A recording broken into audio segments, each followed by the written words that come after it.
প্রিয় দেশবাসী, 2024 সালের 3 অগাস্ট আমরা এক দফার ঘোষণার মধ্য দিয়ে ফেসিবাদের পতন আমরা ঘটাতে পেরেছি। কিন্তু আমাদের প্রত্যাশিত নতুন রাষ্ট্র গঠন অর্থাৎ নতুন বন্দোবস্তের যেই আকাঙ্ক্ষা, যেই প্রতিশ্রুতি আমরা বাংলাদেশকে দিয়েছিলাম, জনগণকে দিয়েছিলাম, সেটির যাত্রা এখনো পর্যন্ত সম্পন্ন হয়নি। সেটির লড়াই এখনো পর্যন্ত আমরা করে যাচ্ছি। আমরা বিগত জুলাই মাসে বাংলাদেশের 64টি জেলায় গিয়েছি। আমরা আমাদের দেশ গড়তে জুলাই পদযাত্রা করেছি। বিচার, সংস্কার এবং নতুন সংবিধান এই লক্ষ্যকে সামনে রেখে নতুন করে রাষ্ট্র পুনর্গঠনের জন্য আমরা জনগণের কাছে গিয়েছি। সাধারণ মানুষের আশা আকাঙ্ক্ষার কথা শুনেছি। মাঠ পর্যায়ে দাঁড়ে দাঁড়ে গিয়ে মানুষ কি চায়, এই বাংলাদেশকে কিভাবে দেখতে চায়, তাদের সেই কথাগুলো শুনেছি। এবং এই অভ্যুত্থানের সময় আমরা এই বাংলাদেশকে নিয়ে যে স্বপ্নগুলো দেখেছিলাম, আমাদের যে আকাঙ্ক্ষাগুলো, সেই আকাঙ্ক্ষাগুলো তাদের কাছে তুলে ধরেছি। এবং এই যে সামগ্রিকভাবে বাংলাদেশের প্রত্যেকটি জায়গায় জেলায় গিয়ে মানুষের যে চাওয়া পাওয়া আকাঙ্ক্ষা, সেগুলোকে ধারণ করেই আমরা আগামী দিনের আমাদের যে ইশতেহার, সেই আমাদের এনসিপির ইশতেহার সাজিয়েছি। প্রিয় দেশবাসী, জুলাই গণ অভ্যুত্থানের 1 বছর পূর্তির দ্বার প্রান্তে আমরা। আগামীকাল 3রা আগস্ট। আমরা 3রা আগস্ট আবারও শহীদ মিনারে জড়ো হচ্ছি।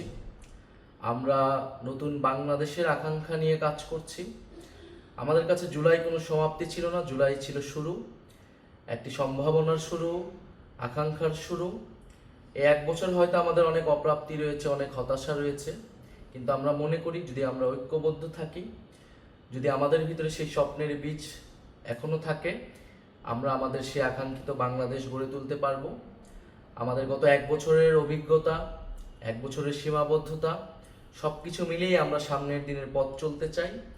আমরা দেশ গড়তে জুলাই পদযাত্রায় আমাদের যে অভিজ্ঞতা, মানুষের যে আকাঙ্ক্ষা, আমরা সব কিছু মিলিয়ে আগামীর যে নতুন বাংলাদেশ, সেই নতুন বাংলাদেশের ইশতেহার পাঠ করতে চাই। জাতীয় নাগরিক পার্টির পক্ষ থেকে, গণ অভ্যুত্থানের নেতৃবৃন্দের পক্ষ থেকে আমাদের আগামীর বাংলাদেশ, আগামীর রাষ্ট্রকল্পটি আমরা ঘোষণা করতে চাই। যেই তরুণ প্রজন্ম, এই বাংলাদেশের মানুষ কীরকম বাংলাদেশ দেখতে চায়, আমাদের বাংলাদেশটা কীরকম হবে, আমরা যেই নাগরিক মর্যাদার বাংলাদেশের কথা বলি, বৈষম্যহীন গণতান্ত্রিক বাংলাদেশের কথা বলি, যেই দায় ও দরদের রাজনীতির কথা বলি, আমাদের শিক্ষা, স্বাস্থ্য, কর্মসংস্থান থেকে শুরু করে বাংলাদেশের যেই সমস্যাগুলো রয়েছে, সেই সমস্যা সমাধানের উপকল্পটি কি হবে, আমরা সেই রাজনীতির রূপকল্পটি আমাদের ভবিষ্যৎ কর্মসূচিটি আমরা প্রকাশ করতে চাচ্ছি। এবং এর মধ্য দিয়ে আমরা আমাদের জুলাই পদযাত্রার পরিসমাপ্তি টানতে যাচ্ছি এবং 3রা আগস্ট 1 দফার যেই নতুন বন্দোবস্ত এবং ফ্যাসিবাদী ব্যবস্থার বিলোপ, সেই দিনটিকে স্মরণ করতে চাচ্ছি। আগামীকাল শহীদ মিনার বিকাল 4টায় আমরা জড়ো হচ্ছি।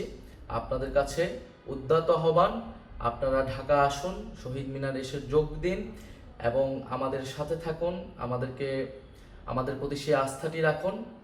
আমরা গণ অভ্যুত্থানে আপনাদের আস্থার প্রতীক হয়েছিলাম। আমরা আপনাদের সেই আস্থা ধরে রেখে বাংলাদেশ বিনির্মাণে জনগণের পক্ষে, বাংলাদেশের স্বাধীনতা, সার্বভৌমত্ব এবং নাগরিক মর্যাদা প্রতিষ্ঠার জন্য আমাদের যে লড়াই, সেই লড়াই চালিয়ে যেতে চাই।